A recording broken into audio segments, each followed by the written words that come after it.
Welcome back, guys. Today we're going to continue our NFL predictions with the Tampa Bay Buccaneers. A Buccaneer team that, again, they exceeded their expectations. Committee thought once Tom Brady was going to be gone and they were going to replace him with Baker Mayfield, they thought the team was toast, myself included. Said they could get a new head coach in Todd Bowles and the Bucs could just start over.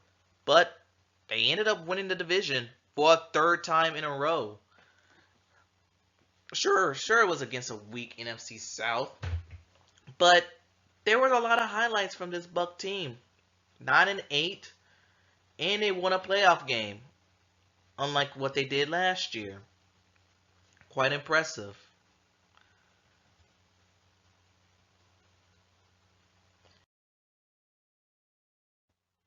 And you look at their schedule, they started off 3-1, which included impressive wins over the Vikings, Bears, and Saints, with that last one coming on the road. But after the bye week, they became who we thought they were. Losing to the Lions, losing to the Falcons, losing to the Bills, losing to the Texans. That one was a last minute loss. While they beat the Titans, they lost to a better 49er team and then they lost to the Colts. But once December hit, that's when the Bucs started to hit their stride. They got a win against lowly Carolina. That's not hard to do. They avenged their defeat against the Falcons. They beat the Packers on the road, and I think Baker Mayfield became the first quarterback to post a perfect passer rating in Lambeau Field. They destroyed the Jacksonville Jaguars, had a setback loss against the Saints before sweeping the Carolina Panthers. Again, not even though they made that game much harder than it looked.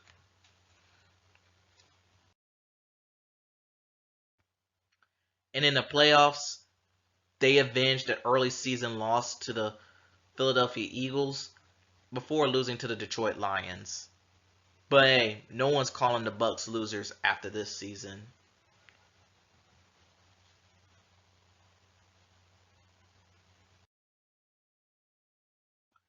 But let's talk about the highlights.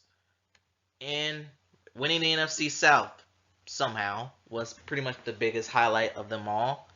But how about Baker Mayfield's resurgence? Because this guy's career was dead. If you remember last year, he played for the Carolina Panthers, but he looked very, very washed with that team to the point where he asked for his release. He ended up joining the Rams for a few games, started a few, won a few, but when he joined the Bucs, he played in every game, and he looked very competent in those games. And that led to them beating Philadelphia in the wild card round. Although that Eagle team was in collapse mode, getting a win against the Eagles in any playoff situation, take what you can get.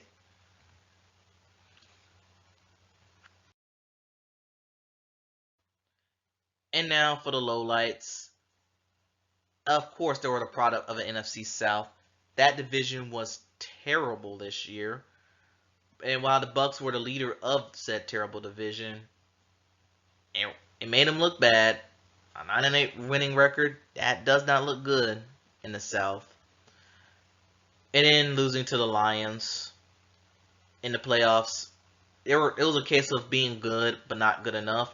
But in all honesty, this team exceeded all my expectations. So the Bucs should not have anything to be mad about.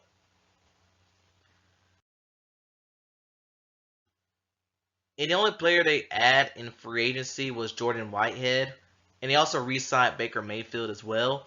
But they did lose Shaq Barrett to the Dolphins. He got cut. Devin White, an underwhelming linebacker, he's joining the Eagles. Carlton Davis, he was traded to the Lions.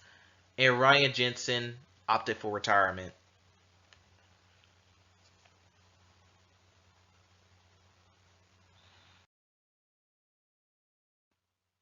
And in the draft, in the first round, they chose to take care of the offensive line and replacing Jensen with Graham Barton, a center from Duke, or guard, or tackle.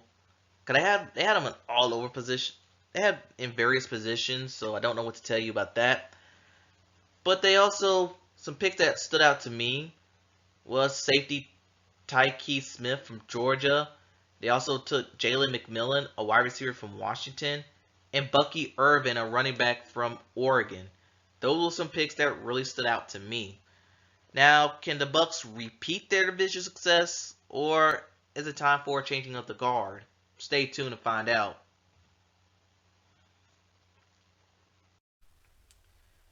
And last but not least, we have the Tampa Bay Buccaneers. And like with the Colts predictions, I'm going to go through this very quickly. I've done them all. You see the record. Let's go through it. Week 1, beating the Commanders. Week 2, losing to the Lions. Week 3, beating the Broncos at home. Week 4, beating the Eagles at home. Week 5, losing to the Falcons on the road. Week 6, losing to the Saints on the road. Week 7, losing to the Ravens at home. That will be important for their season. Week 8, losing to no, beating the Falcons week 8. Very quick turnaround with those two teams. Week 9, beating the Chiefs at home, beating the Chiefs on the road on Monday Night Football somehow. Week 10, losing to the 49ers by week 11. In the rest of their schedule, losing to the Giants week 12, losing to the Panthers week 13 somehow. Week 14, losing to the Raiders at home. Week 15, losing to the Chargers on the road. Losing to the Cowboys on the road week 16, but beating the Panthers week 17 and beating the Saints week 18. And that will probably not be enough of their score as it sits at 7-10. So, as I see, the Buccaneers, they had a one shining moment year, won a playoff game. Probably going to be very tough to replicate. But anyway, tell me what y'all think in the comments below. Thanks for watching. Gamble safely, and I'll see you next time.